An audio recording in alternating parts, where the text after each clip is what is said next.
They're going to slowly change their environment, but bottlenecking events can certainly happen, and those disturbances can cause this right here. What is speciation? When species change over time? No. No? No. Oh, it sounds like it. It's a good guess. Speciation is when a new species is created. Oh. Speciation, making a species. Okay? So speciation can happen a couple different ways. It can happen with reproductive isolation. And what is reproductive isolation? Look at the word, or the two words together, and think about what they mean. Reproductive isolation. Well, I know isolation means putting one thing alone, Mm-hmm. and reproductive means when you. So they're being isolated reproductively, right? Yeah. So what does that mean? You're taking a species and you're isolating it and letting it reproduce.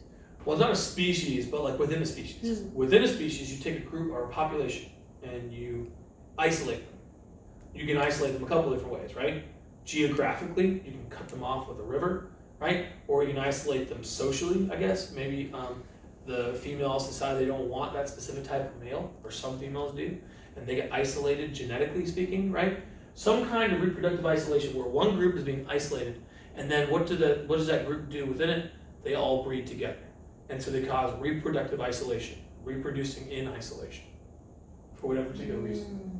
So some ways to achieve that is you can have geographic, right? You can have a pioneer group, right? Maybe like one group like go off on its own to a new niche forms, and then they reproduce in isolation over there in that new niche. And they change. Then over time, if you give them long enough, they'll become a new species, right?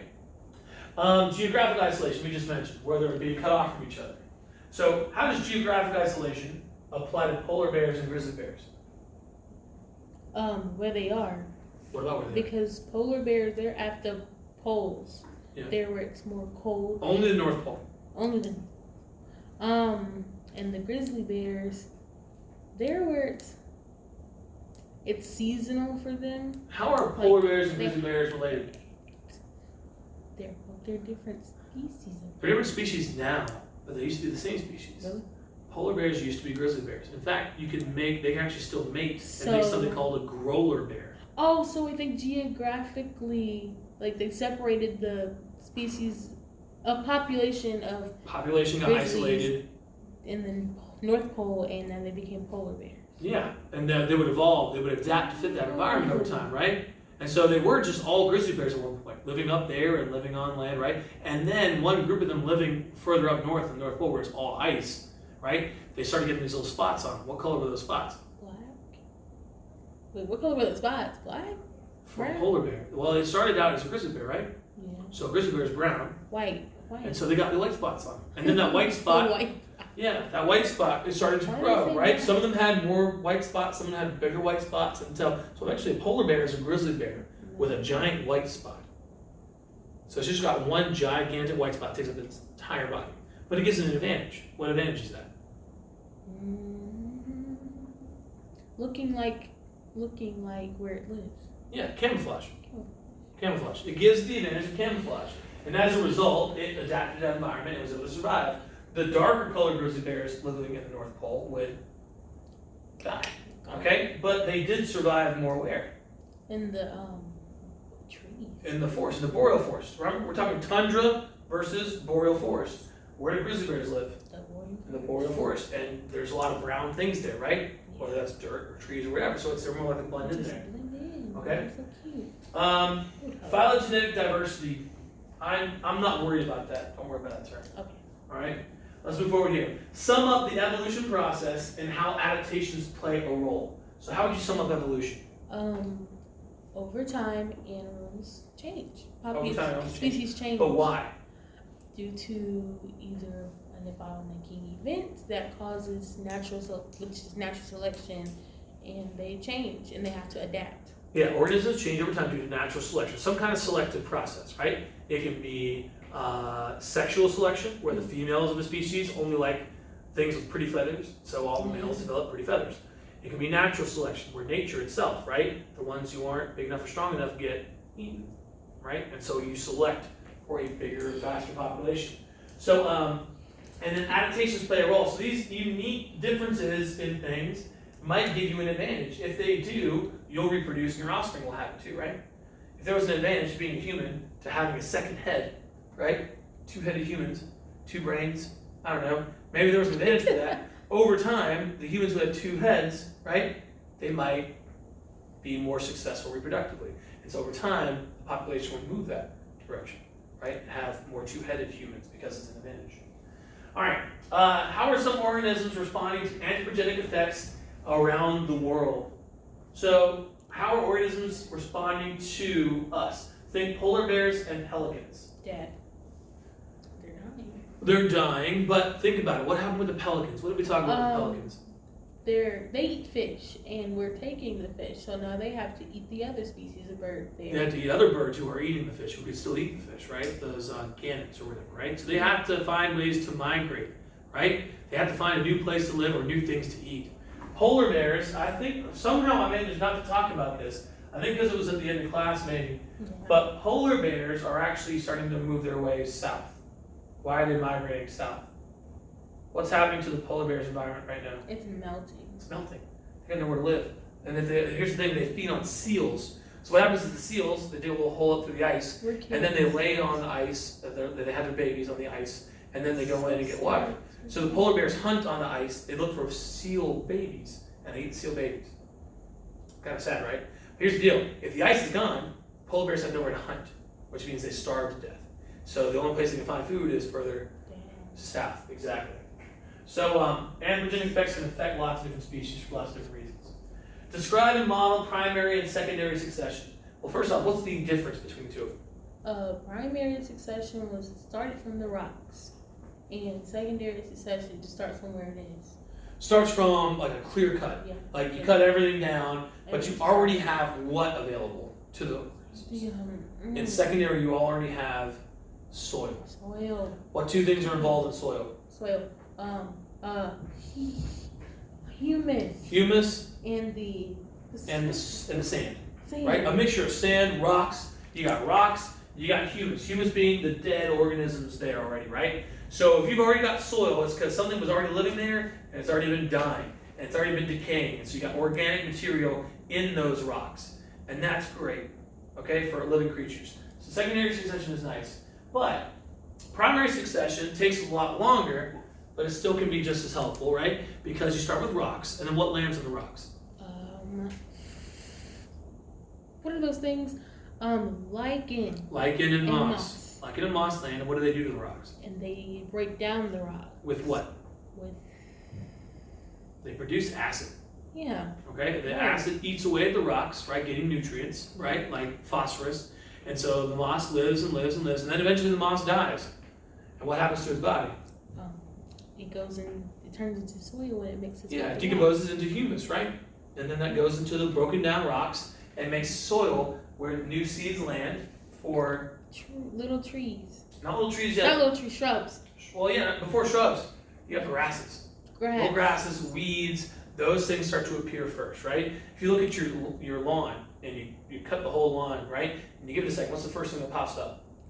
Grass and weeds, right? And they slowly start to take over. And then when the weeds provide enough cover, you can have seeds of bigger things land, like shrubs or big trees. Because then the seeds can land and the animals don't eat the seeds. So the seeds can germinate and grow bigger. And so you go from the moss and lichen to the grasses, to the weeds, to the perennial weeds, ones that stick around a long time, to the small shrubs, to the small trees, to the large trees, to the broadleaf trees. So you're saying in my yard I can grow a giant tree? If you give your yard 25 years, you could probably have a succession moving along and probably some trees growing there, buddy. Gotta give it the time. Now, keeping this going, the difference between them is one starts with rock, one starts with soil, and they're very different. Okay? What is a keystone species? We definitely didn't cover this in class. I'll have to go over this. We didn't get that far. So, here's what we did. Well, keystone species are ones that, I'm trying to think of the word, ones that disproportionately affect their environment. Okay? So if you knock this thing out, everything else is going to die because of it. Think of our Easter Island example. What was the keystone species on Easter Island that once the Easter Islanders took out, everything else died? The trees. The trees, exactly, right? Otters are a keystone species. I wouldn't hesitate to say that even probably polar bears are to a certain extent. They're creatures or organisms that live in an area that give a lot of undue influence and have a lot of undue influence on the environment itself. And if you knock them out, the entire thing can just collapse. Oh, there we go, the gray wolf. So we haven't even watched this video. We'll have to do this when we come in. So the gray wolf, for example, it used to live in the national parks that we have here, and then humans decided at some point we're going to hunt all of them down and kill them so they don't live in our parks. Well, here's the problem: if you don't have wolves living in these parks, they're not going to be there to hunt the deer, right? And the deer are going to start behaving differently. They're not going to be selected, right? So the weaker ones aren't going to die out because they're not going to be eaten by the wolves. And then on top of it, they're going to live in certain areas and become stagnant and stay. And they don't grow as big if they're not moving around, eating different types of food, and not going through a normal everyday life. So anyways, it just removing the gray wolves alone caused an issue with the biodiversity of these national parks. And so we ended up having to bring the gray wolves back. And so we stopped hunting them, and they came back on their own, and now everything's kind of getting back to copacetic. So we have wolves again? Not here in Georgia, Oh, in our national park. So we're talking like, is it Yosemite, one of those national parks over there, in I don't know, the Midwest kind of region. All right, what is an indicator species? Indicator. Indicator species. I'm thinking the opposite of keystone. Actually, no. Indicator species do what indication means. What does it mean to indicate something? To make it known. Yeah, to make it known, to point something out. So this is something that we're going to do hopefully a little bit later this year. We're going to go out to the stream back there, and we're going to look for indicator species. We're going to look for the kind of creatures we find there. And if the oxygen level is too low in that water, or if it's too polluted for some reason, only certain creatures can grow there. And it can indicate exactly how nutritious or exactly how environmentally friendly that specific location is, right? And I'll show you some examples when we come back on Wednesday. So some indicator species and what they're used to indicate. So again, that will just go back to, what creatures you find there. One of the indicator species I talked about in the ocean was jellyfish, right? If you find a lot of jellyfish in the area, it means the whole area is dead. Yeah, it's hypoxic. It's a dead zone. You don't have enough oxygen there because of algal bloom. What's a pioneer species? Well, again, pretty much what it says. Okay, all these things are what they say. Keystone. The keystone is the central block that you use to build everything else from, right? If you remove the keystone, everything collapses. Indicator species. They indicate things, right? The health of the environment. Pioneer species. What do pioneers do? The pioneers went around. Explore. They went places, right? They were the first ones there. They were pioneers. Well, that's what pioneer species does. If you have a new, let's say, you're going to start primary succession, right? You got to have a pioneer species, the first group to land there.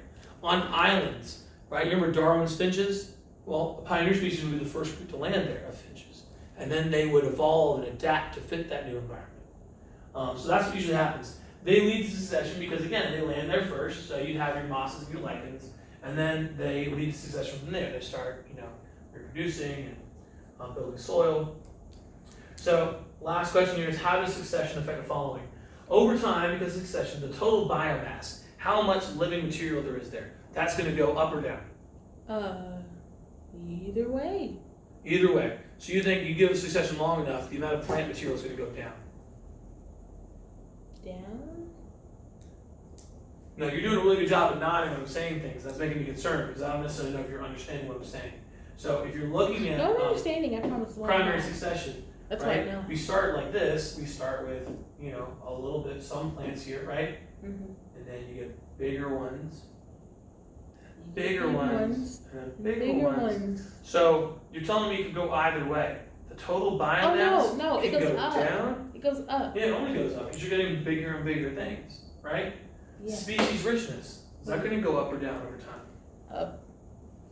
It's Up? gonna go up. Why? Like richness. Yeah. Can go up. Of course it is.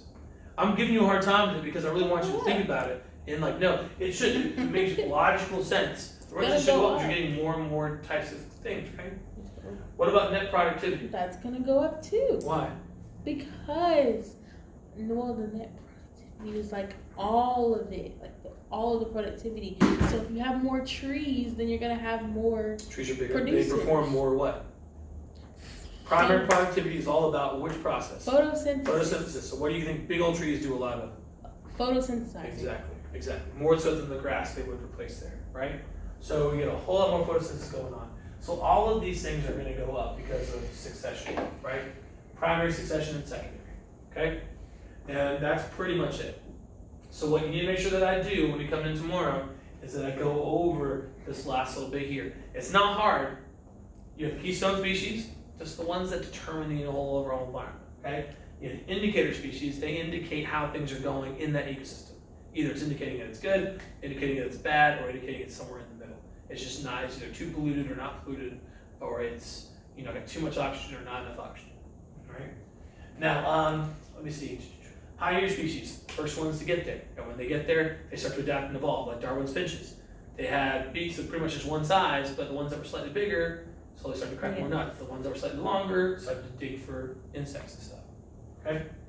And that leads to succession over time. When they land there, they start to grow from there. It's tough to talk for 50 minutes straight, and my throat hurts. So, what questions from your studies do you have so far? Pretty much, and it's easy to retain the information. It's just gaining the understanding. But like going over it now, like with questions that make you think about it, I understand it more. And that's what you want to have happen. You want to understand it more. And the only way you can get that is reviewing it all kind of at once. That's why these study guides are very important. And it's important that you come to study sessions. But anyways, so here's what I'll tell you. This is going to be a challenge. It's the shortest one that we've done. All right. And I hope that you did the practice problems online. Anyways, well, good.